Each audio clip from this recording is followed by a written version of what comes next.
Past mayoral scandals.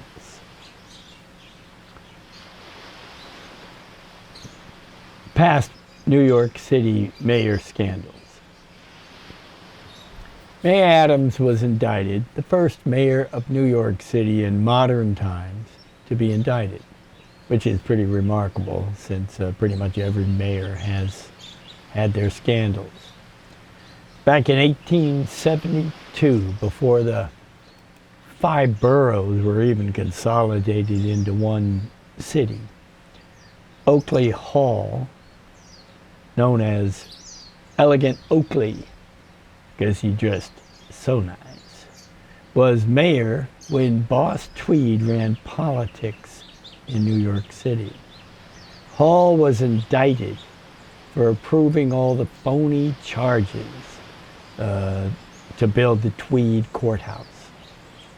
First there was a mistrial, then a hung jury, and then he was acquitted on the 3rd trial. But meanwhile, Boss Tweed, the head of New York City politics at the time, was convicted and he died in prison. So that guy was the first to be indicted, though it just wasn't a modern time. Koch was mayor from 1978 to 1989. And dozens of city employees were convicted during his time in office. But he was never charged.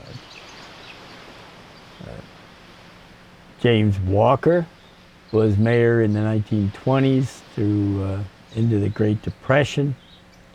And he and his Tammany Hall friends spent a lot of time in nightclubs, like the one in Central Park that was there. He was accused of graft, but he resigned in 1932 and left for Europe. So he avoided being indicted, but he resigned. And then there's William O'Dwyer, whose cousin I worked for. He was mayor from 1946 to 1950. He was an Irish immigrant, police officer, and then district attorney, and a real crime fighter. His colleagues, though, were caught in protection payoffs for bookmaking operations. So he resigned in 1950 and left town. He accepted FDR's appointment as an ambassador to Mexico, but he got out of Dodge. So Adams is not the first to face criminal charges.